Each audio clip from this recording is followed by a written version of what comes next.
Buenas tardes, buenos días a todas y todos.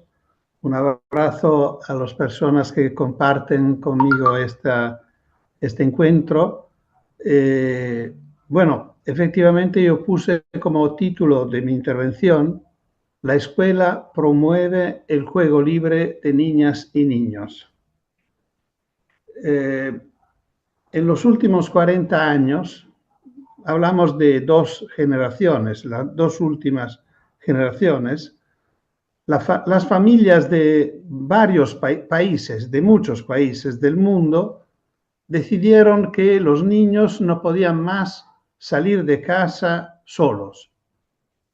Esto produce un cambio profundo en la vida de los niños, en la vida de las familias, en la vida de la escuela, y modifica la organización de los espacios públicos y privados de la ciudad. Desaparece el juego libre de los niños fuera de casa desde los primeros años sin adultos. Desaparecen las experiencias de socialización espontánea, las experiencias cognitivas de exploración y descubrimiento y de desarrollo de competencias y capacidades que eran normales en el juego libre desde los primeros años de vida, fuera de casa y sin adultos, especialmente sin padres. Desaparece el conocimiento de sí mismo, de los otros, de los obstáculos, del peligro, de la frustración, del conflicto y de la necesidad de componer y de solucionar el conflicto. Estas experiencias van sustituyéndose por una parte de un aumento de horario escolar.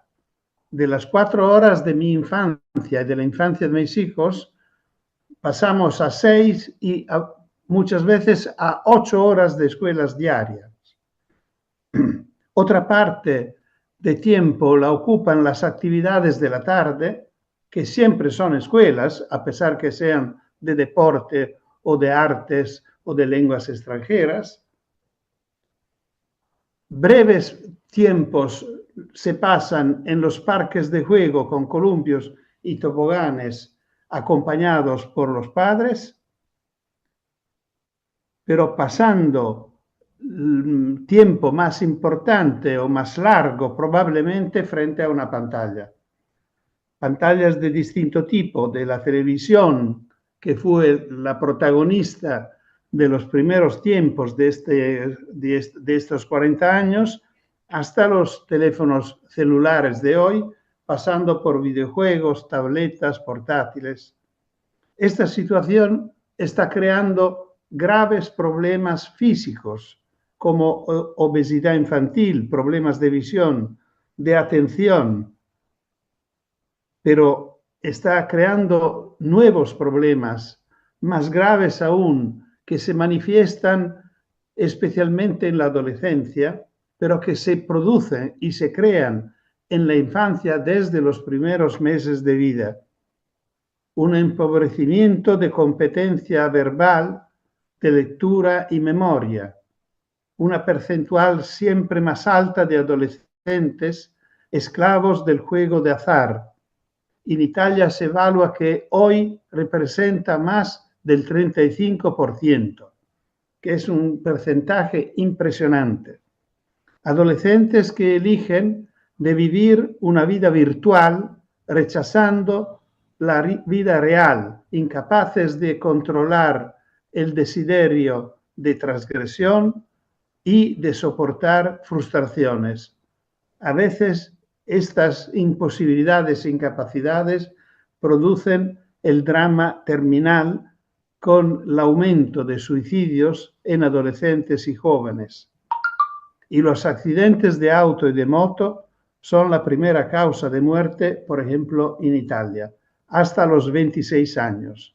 Por lo cual nosotros vamos perdiendo nuestros hijos y nuestros nietos por accidentes que no se deberían llamar accidentes, porque podrían ser evitados todos. Una causa de todo esto es yo creo profundamente, la falta de experiencias de autonomía que implican también caerse varias veces con la bicicleta antes de subir por la primera vez en una moto. Pensamos que una propuesta correcta, como decía correctamente Lorena, y capaz de parar esta tragedia de nuestros adolescentes y jóvenes, es la de la campaña Yo Salga a Jugar, que es justamente permitir a niñas y niños desde primera infancia de vivir experiencias de juego libre, cotidiano, con los amigos, fuera de casa y sin la presencia de los padres o de adultos que acompañan y vigilan. Estos adultos hasta 40 años no eran nunca presentes durante el juego de los niños. Llamamos la escuela a su responsabilidad educativa indicada correctamente, como decía María Julia, en el artículo 29 de la Convención. Pedimos a la escuela de favorecer esta experiencia de juego libre de los niños en las maneras siguientes. Primero, no obstaculizándola, no ocupando el tiempo fuera de la escuela con tareas y deberes. No son útiles y ocupan un tiempo que no es de la escuela. Es el tiempo que el artículo 31 promete como tiempo libre y tiempo para el juego. La escuela propone a los niños de vivir en la tarde la experiencia de la exploración de su territorio y del juego libre con los amigos, para llevar a la escuela el día después los efectos de estas experiencias autónomas y provechosas. La técnica del texto libre de Freinet y de los movimientos de renovación pedagógica puede ser un modelo educativo adecuado. La escuela pide a la familia de no ocupar las tardes con actividades, aclarando que el juego libre, especialmente en los años de la escuela obligatoria, es la actividad más útil y necesaria. La escuela pide que los niños vayan a la escuela sin adultos, con sus amigos, porque irán a la escuela con más gusto. Experimentarán la autonomía demostrando a los padres que son capaces y que también en la tarde pueden salir a jugar con sus amigos. Pero la escuela sabe que investigaciones científicas han demostrado que los niños que van a la escuela con los amigos sin adultos no solo quieren más la escuela, y no es poco. No solo son más puntuales de los que van en coche con los padres, y no es solo algo de simpático, significa cumplir con un compromiso y que lo puedan y lo sepan hacer niños de 5, 6, 8, 10 años es muy importante. Pero sabe también que los niños que van a la escuela con sus amigos caminando tienen un nivel de atención más alto y por más tiempo. Y esto creo que todas las personas que trabajan en la escuela saben cuánto es importante en un tiempo en el cual muchos niños sufren disturbios de atención y tienen medicamentos sobre este tema. Estas investigaciones demostraron que con actividad física antes de empezar la experiencia escolar, muchos de estos niños que tenían medicamentos pudieron dejarlos. Esto también yo creo que es muy importante. Y para terminar, cito una experiencia de escuela infantil que me parece muy interesante también para dar paso a las experiencias que Elena Laiz nos llevará de su experiencia en estas escuelas estupendas que visitamos hace pocos días, donde niños y niñas de 2 a 12 años viven juntos, trabajan juntos, con una ayuda recíproca y con una experiencia colectiva que gusta mucho a los niños y produce muchos efectos. Pero esto lo veremos más tarde. Bueno, algunas maestras de infantil me pidieron cómo favorecer la autonomía con niños de 2 o 3 años. Era una demanda muy particular, muy especial, y que, por la cual no estaba preparado, porque es una edad efectivamente en la cual pensar a experiencias de autonomía es muy complicado. Pero le dice, bueno, podemos proponer que cuando los padres llevan a la escuela su hija o su hijo, en lugar de que entrar con estos niños en brazo, pueden pararse antes de la puerta de entrada de la escuela, algunos metros para empezar, y decirle a los niños de entrar solos. Bueno, después de un tiempo, los docentes que me habían entrevistado me dijeron que habían experimentado esta propuesta, que a los padres les había gustado mucho intentarlo, y me presentaron dos observaciones que yo os cuento como dos observaciones de gran valor educativo. La primera es que los niños que entraban en los brazos de los padres pasaban en los brazos de algún adulto de la escuela, de adulto a adulto. Los niños que entraban solos lo recibían otros niños que se acercaban y lo abrazaban, lo acompañaban a entrar. La segunda observación es que los que entraban solos, al contrario de los demás, no lloraban. Y yo creo que cada vez que podemos hacer de manera que un niño no llore, significa que estamos haciendo una cosa buena. Gracias.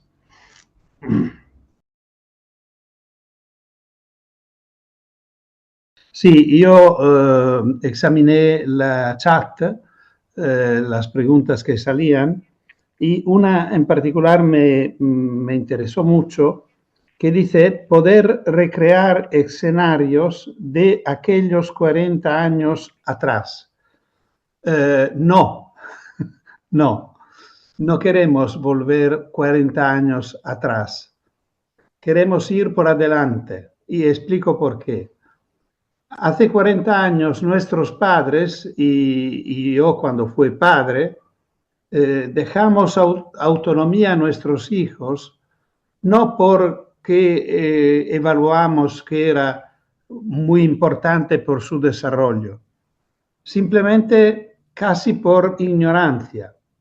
La idea era que los niños tan pequeños, de 6, 7 años o menos, podían perder tiempo. El tiempo de esta edad era un tiempo que no significaba mucho, por lo cual se podía gastar así como querían los niños, perdiendo tiempo. Este tiempo perdido es el tiempo más precioso de la vida. Hoy sabemos que este tiempo es el más importante, por lo cual no queremos volver atrás. Claro que se vivía en casas que no podían entretener niños. Nuestras casas no tenían nada. Mi casa tenía una radio. La radio entonces no era un instrumento interesante para los niños. Y eran casas humildes, pequeñas, no tenían espacio para que mi madre podía hacer sus deberes necesarios para conducir una familia con 5 hombres, y yo y con mis 4 hermanos teníamos que salir. Era una necesidad. Hoy es una obligación educativa. Hoy es un problema de valores. Es decir, tenemos que reconocer que el juego libre de los niños no es ni una necesidad ni un permiso conectado con una etapa de escaso interés. Es exactamente el contrario. por esto tenemos que trabajar con las familias porque den valor a esta experiencia. Y otro punto es el tema de la relación entre juego y escuela. Correctamente, lo ha dicho bien Elena, la escuela no es el lugar del juego. ¿Qué no significa que la escuela debe ser un lugar de sufrimiento? La escuela que nos presentó Elena, que Lorena y yo visitamos hace pocos días, es una escuela donde los niños viven muy bien, están contentos, se acuerdan todo. Encontramos niños que habían pasado la experiencia de la escuela de hace 7, 8 años y contaban su experiencia con conmoción, con emoción, con placer, y por lo cual se puede vivir bien la escuela, pero no es un lugar del juego. El juego se vive fuera, fuera de casa y fuera de la escuela. Y la escuela puede favorecerlo, esto sí. El tema, lo que distingue, lo que separa fundamentalmente la experiencia del juego de la experiencia de casa y de la experiencia de la escuela, es el tema del placer. El juego es la única experiencia donde el motor fundamental es el placer. Las otras tienen a que ver con una actitud positiva, pero muchas de las experiencias que se viven en la familia y casi todo lo que se vive en la escuela está conectado con el deber, que es un motor mucho más frágil, mucho más débil. Y bueno, y termino con recordando el artículo 29, que ya citamos varias veces, de la Convención, que es muy interesante porque involucra la escuela en la familia en el mismo derecho, porque dice que objetivo de la educación será desarrollar la personalidad del niño. Me interesa mucho subrayar que es al singular, que significa de cada niña y de cada niño, no de los niños, no hay una categoría. La escuela es un lugar, la educación es una experiencia de desarrollo de la personalidad del niño, de sus actitudes y capacidades, cuidado, hasta el máximo de sus posibilidades. Por lo cual, lo que propone hoy la ley, y es una ley de alto nivel jurídico porque es un tratado internacional que comparten todos los países que están conectados esta tarde o este día, es una propuesta de alto nivel de excelencia hasta el máximo de sus posibilidades. Por lo cual la escuela y la familia tienen este objetivo, no de enseñar cosas a los niños, no de prepararlos para o transformarlo en, sino que puedan desarrollar sus capacidades, actitudes y personalidad. Es el arte del campesino, no el arte del artesano. La educación no tiene como objetivo la transformación, sino el desarrollo. Con esto os dejo. Gracias.